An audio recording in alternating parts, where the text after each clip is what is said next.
$300 billion আসল mega game ফাঁস। ট্রাম্পের হাত দিয়েই নিজেদের জিম্মি টাকা মুক্ত করলো ইরান।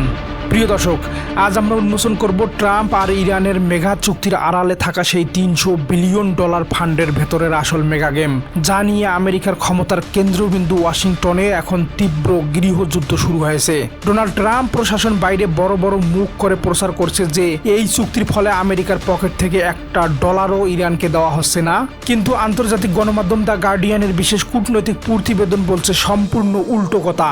এই $300 বিলিয়ন কোনো নতুন বিদেশি ঋণ নয়, কোনো সৌদির দেওয়া তহবিল নয়, কিংবা কোনো আন্তর্জাতিক নতুন বিনিয়োগও নয়।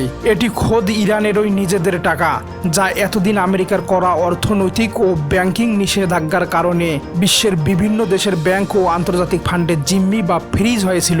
ইরান ট্রাম্পকে ঠিক এই জায়গাতেই এক সুনির্দিষ্ট কৌশলগত ফাঁদে ফেলেছে। তারা মাঠ পর্যায়ে কোনো অল আউট যুদ্ধ না করেই কেবল 60 দিনের একটি সাময়িক টেকনিক্যাল আলোচনার টেবিলে বসে ইউরেনিয়াম নিষ্ক্রিয় করার টোপ দিয়ে নিজেদের বাজেয়াপ্ত হওয়া এই মেগা তহবিল ডোনাল্ড ট্রাম্পের হাত দিয়েই মুক্ত করে নিচ্ছে।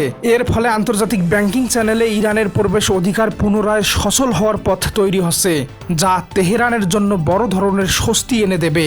প্রিয় দর্শক, আমেরিকার ভেতরে ডোনাল্ড ট্রাম্পের নিজস্ব দল রিপাবলিকান পার্টির শীর্ষ কট্টরপন্থী নেতারা কেন ক্ষুব্ধ, তার আসল কারণটা এবার বুঝুন। আমেরিকার নিজের সরকারি রাজকোষ থেকে সরাসরি কোনো অর্থ না গেলেও রিপাবলিকানরা রেগে আগুন হয়ে আছেন, কারণ ট্রাম্পের সইয়ের কারণেই ইরান তাদের এই বিশাল ও জিম্মি থাকা নিজস্ব অর্থ ফেরত পাওয়ার আইনি রাস্তা সচল করে রেখেছে। পেন্টাগনের সামরিক থিঙ্ক ট্যাঙ্কগুলোর মধ্যে তীব্র উত্তেজনা চলছে, কারণ তারা ভালো করেই জানে এই $300 বিলিয়ন মেগা তহবিল হাতে পাওয়া মাত্রই ইরানের ভঙ্গুর অর্থনীতি রাতারাতি চাঙ্গা হয়ে উঠবে।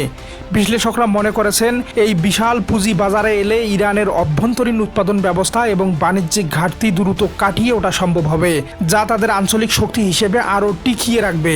ট্রাম্প যেখানে বিশ্বমঞ্চে দাবি করেছেন এই চুক্তি আমেরিকার জন্য এক বিশাল কূটনৈতিক বিজয়, সেখানে ইরানের আসল চাল হলো তারা 60 দিনের আলোচনার গোলক ধাঁধায় ট্রাম্পকে আটকে রেখে নিজেদের এই বিশাল অর্থনৈতিক লাইফলাইন চিরতরে উদ্ধার করে নিয়ে ঘরের মাঠে চরম শক্তিশালী হয়ে উঠবে। ওয়াশিংটনের অনেক ডিফেন্স এক্সপার্ট মনে করেন এই আন্তর্জাতিক চুক্তি ইরানকে ভবিষ্যতে আরও বড় কূটনৈতিক দর কষাকষির শক্তি যোগাবে। প্রিয় দর্শক, ডোনাল্ড ট্রাম্পের তেলের বাজার সচল করে নিজের ক্ষমতা জাহির করার মরিয়া চেষ্টা এবং তার বিপরীতে কোনো রক্তপাত ছাড়াই নিজেদের জিম্মি তহবিল আমেরিকার হাত থেকে অবমুক্ত করিয়ে নেওয়ার এই ইরানি রণকৌশল এটাই প্রমাণ করে যে মধ্যপ্রাচ্যের এই পাওয়ার গেম এখন এক চূড়ান্ত জটিল সন্ধিক্ষণে এসে দাঁড়িয়েছে।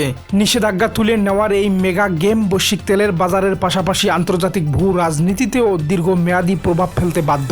ইরানের ইউরেনিয়াম নিষ্ক্রিয় করার শর্তে ট্রাম্পের এই চুক্তির টেবিলে বসা এবং নিজেদের আটকে থাকা $300 বিলিয়ন উদ্ধার করে নেওয়ার যে চাল ইরান চেলেছে, তা কি ইরানের একটি সফল কূটনৈতিক ও অর্থনৈতিক বিজয়, নাকি ট্রাম্পের শর্তের মুখে শেষ পর্যন্ত ইরানকে তাদের পারমাণবিক স্বপ্ন চিরতরে কোরবানি দিতে হচ্ছে? আপনার মূল্যবান মতামত জানিয়ে দেবেন কমেন্টে।